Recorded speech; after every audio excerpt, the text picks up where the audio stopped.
السلام علیکم، میں ہوں رفیق بلوچ۔ آپ دیکھ رہے ہیں رفیق بلوچ آفیشیل یوٹیوب چینل۔ تو دوستو، آپ نے کو کل میں نے بتایا تھا ایک ڈرامہ جو ہے نا ارطغرل غازی جو ہے پی ٹی وی پہ نشر ہو رہا ہے، اس کے بارے میں بتایا تھا۔ اس ڈرامے نے تو پوری دنیا میں ایک سحر ستاری کر دیا ہے اور کروڑوں ناظرین جو ہے نا اس کو دیکھ رہے ہیں۔ تو اس ڈرامے میں ہے کیا، تو تھوڑا سا ہم اس کی جو ہسٹری کے بارے میں آپ کو بتاتا چلوں کہ ایک کائی قبیلہ تھا ترکی کا، یہ اس کے سردار تھا سلیمان شاہ۔ اس کے 4 بیٹے تھے اور اس کا ایک بیٹا تھا ارطغرل۔ یہ اس کی بیسکلی کہانی ہے۔ یہ ایک بہادر اور دلیر عظیم مسلم سپہ سالار تھا۔ بیسکلی یہ اس کی کہانی بنائی گئی کہ کس طرح جو ہے نا سلیمان شاہ جو اس کا والد تھا وہ ہجرت کر کے جو ترکی کے نزدیک جو ہے نا دریائے فرات کے نزدیک پہنچے۔ تو وہاں جب وہ دریا کو کراس کر رہے تھے تو اس قبیلے میں سارے لوگ تھے تقریباً 400 اور 440 کے قریب۔ تو کراس کرنے کے دوران جو ہے نا سلیمان شاہ فوت ہو گیا۔ تو اس کے قبیلے کے تمام لوگوں نے متفقہ طور پہ جو ہے نا ارطغرل کو جو ہے نا قبیلے کا سربراہ بنا دیا۔ ارطغرل ایک بہادر اور دلیر سپاہی تھا۔ جو ہی وہ دریا کراس کر کے آگے آئے تو 2 پہاڑوں کے درمیان، 2 گروہوں کے درمیان، 2 فریقوں کے درمیان لڑائی ہو رہی تھی۔ ایک جو ہے نا فریق حاوی ہو رہا تھا، جیت رہا تھا۔ دوسرا فریق جو ہے نا وہ ہار رہا تھا، اس کو کافی مار پڑ رہی تھی اس کو، اور جیتنے والے ان پر بڑا ظلم کر رہے تھے۔ تو ارطغرل کیونکہ ایک دلیر سپہ سالار تھا، ایک بہادر آدمی تھا، تو اس نے کہا کہ جو ہار ہے اس کی جو ہے نا وہ آپ امداد کرو۔ اس کے ساتھ ہی تقریباً جیسے میں نے بتایا کہ 400 اور 440 کے درمیان تھے، تو وہ ہارنے والے کے امداد کو جو ہے کرنے لگ گئے، اور اتنی دلیری سے، جرأت سے اور جو ہے نا بہادری سے لڑے۔ جیتنے والے جو ہے نا وہ ہار گئے اور پریشان ہو گئے کہ یہ ان کی پیچھے سے کوئی کمک آ گئی ہے، تو لہٰذا وہ میدان چھوڑ کے بھاگ گئے۔ تو تاریخ بتاتی ہے وہ تاتاری تھے۔ تو ان کو نہیں پتا تھا کہ یہ جیتنے والے کون ہیں۔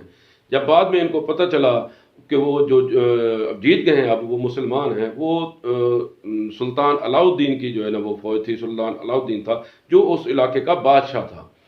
تو سلطان علاؤ الدین بڑا خوش ہوا اور اس نے ارطغرل کو جو ہے نا اپنے ساتھ لے گیا، اور وہاں جا کے جو ہے نا اس سے پوچھا کہ تم ہمارے علاقے میں رہنا چاہو گے؟ اس نے کہا ٹھیک ہے۔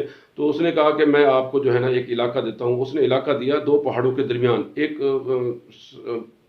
سخت علاقہ تھا، پتھریلا علاقہ تھا، اور اس کو سلطان علاؤ الدین کو فائدہ یہ تھا کہ یہاں سے روم جو ہے والے جو ہے نا ان پر حملہ آور ہوتے ہیں۔ تو اس نے کہا میرا فائدہ یہ ہوگا کہ آپ نے روم کو جو میرے اوپر حملہ آور ہوتے ہیں ان کو روکنا ہے، اور دوسرا جو ہے نا تم یہاں اپنے قبیلے کو آباد کرو، یہاں اپنی حکومت بناؤ اور خوشی سے رہو۔ تو ارطغرل وہاں رہنے لگا۔ تو نہ صرف اس نے سلطان علاؤ الدین کو رومیوں سے، منگولوں سے، تاتاریوں سے بچایا، بلکہ اس کی بہادری اور دلیری کی وجہ سے اس کے لوگوں نے تاتاریوں کے، منگولوں کے اور صلیبیوں کے کافی علاقوں پہ جو ہے نا قبضہ کر لیا، اور اس نے اپنی حکومت کو زیادہ وسیع کر دیا۔ کیونکہ وہ ایک عدل پسند حکمران تھا، ایک بہادر انسان تھا، جرأت مند بندہ تھا۔ اس نے اپنے علاقے کے اندر انصاف قائم کیا، اس نے ایک مساویانہ نظام قائم کیا۔ تو لہٰذا اس کی جو ہے نا زیادہ اکثریت جو ہے نا بننے لگ گئی۔ ترکوں کے اندر جو چھوٹے چھوٹے قبائل تھے وہ بھی اس کے پاس آئے، اور ان سب نے جو ہے نا اس کو اپنا سربراہ مان لیا، امیر مان لیا، اور قبیلے کا سربراہ مان گیا۔ تو اس طرح یہ ارطغرل جو ہے نا ایک زندہ جاوید کردار ہے۔ یہ ڈرامہ نہیں ہے، نہ ایک کہانی ہے، یہ ایک زندہ جاوید ہمارا ماضی کا ایک کردار ہے۔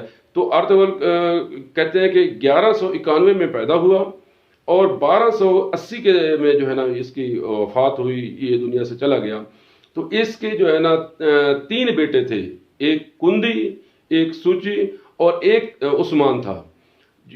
اس کی وفات کے بعد جو ہے نا عثمان نے ہی اس کی جانشین کے طور پر جو ہے نا اقتدار سنبھالا اور بادشاہ بنا۔ تو عثمان کی وجہ سے جو ہے نا یہ خلافت عثمانیہ وجود میں آئی۔ تو عثمان نے جو ہے نا 1299 میں جو ہے نا باقاعدہ خلافت کا اعلان کیا، اور یہ خلافت عثمانیہ یہ تقریباً جنگ عظیم اول تک جو ہے نا وہ قائم رہی، 600 ساڑھے 600 سال۔ اس کے بنیاد رکھنے والا ارطغرل غازی تھا۔ تو ارطغرل غازی ہمارے ماضی کا ایک شاندار کردار ہے، ہماری ماضی کی ایک شاندار تاریخ ہے کہ کس طرح ایک بڑے بے سر و سامانی کی حالت میں ایک اکائی قبیلے کے لوگوں نے ایک دنیا کو فتح کیا، ایک ملک کو فتح کیا، اور پھر کس طرح 3 بر اعظم تک جو ہے نا انہوں نے اپنی حکومت قائم کی، اور 3 بر اعظم تک وہ جو ہے نا اپنا اقتدار لے کے گئے۔ تو اس لیے یہ ڈرامہ بڑا اہم ڈرامہ ہے، آپ ضرور اس ڈرامے کو دیکھیں، یہ ڈرامہ نہیں ہے حقیقت ہے، اس میں آپ کو ایک موٹیویشن ملے گی۔ یقین مانے اس ڈرامے کو دیکھ کے مجھے تو یہ اچھا لگا کہ عورتیں جو ہے نا لباس میں کتنی خوبصورت ہوتی ہیں، اور مرد جو ہے نا وہ داڑھی کے ساتھ کتنے وجیح قسم کے لگتے ہیں، اور ان کے اندر کتنی جو ہے نا مردانہ وجاہت ہوتی ہے۔ تو لہٰذا دوسرا اس ڈرامے کے اندر یہ ہے کہ ہماری تاریخ کتنی شاندار ہے، کس طرح جو ہے نا 650 سال ہمارے اسلاف نے حکومت کی، اور اس ڈرامے کے اندر ایک اور یہ بات بھی ہے کہ کس طرح ان کے خلاف سازشیں ہوئیں، کس طرح ان کے خلاف منافقتیں ہوئیں، کس طرح ان کے خلاف جو ہے نا ریشہ دوانیاں کی گئیں، اور کس طرح ان لوگوں نے جو ہے نا ان کے اوپر قابو پایا۔ تو لہٰذا تاریخ کا ایک عظیم کردار، 13ویں صدی کا ایک عظیم کردار، لہٰذا اس کو ضرور دیکھیں۔ ارطغرل غازی ہمارا ہیرو تھا، ہے اور رہے گا، اور ہمارے آنے والے حکمرانوں کے لیے ایک مثال تھا، ہے اور رہے گا۔ لہذا ہمارے لوگوں کو چاہیے کہ ارطغرل غازی کو دیکھیں۔ تو ایک کائی قبیلے کا ایک فرد، سلمان شاہ کا ایک بیٹا، کس طرح خلافت عثمانیہ کی جو ہے نا وہ بنیاد رکھ گیا، پھر اس کے بعد اس کے بیٹوں نے اس کے جانشینوں نے کس طرح اس کو آگے بڑھایا۔ تو یہ خلافت عثمانیہ کا دور جو ہے نا جنگ عظیم اول تک آتا ہے۔ اس کے بعد جو ہے نا بعد میں یہ تقریباً 40 جب یہ خلافت عثمانیہ ٹوٹی تو 40 کے قریب جو ہے نا وہ ممالک بنے، اس میں سعودی عرب بھی ہے، مصر بھی ہے، عراق بھی ہے، اور اس طرح جو ہے نا باقی دیگر ممالک بھی اس میں شامل ہیں۔ تو لہٰذا ارطغرل غازی ایک شاندار کردار ہے۔ ارطغرل غازی ایک زندہ جاوید کردار تھا 13ویں صدی کا۔ ارطغرل غازی ایک بہادر، جئی اور دلیر قسم کے کردار کا نام ہے، جس نے ہمہ قسم کی جو ہے نا اپنی اس کے اوپر جو ہے نا حکومت کی، اور اس نے انصاف اور قانون کو کبھی بھی جو ہے نا وہ پیچھے نہیں چھوڑا۔ تو لہٰذا ایسے کرداروں کو، ایسے لوگوں کے جو ہے نا ڈراموں، تاریخ پر مبنی ڈراموں کو ضرور نشر ہونا چاہیے۔ اور اس ارطغرل غازی ڈرامے نے بھی ایک ریکارڈ قائم کیا ہے، دنیا کو ہلا کے رکھ دیا ہے۔ تو کافی دنیا اس کی طرف سے جو ہے نا وہ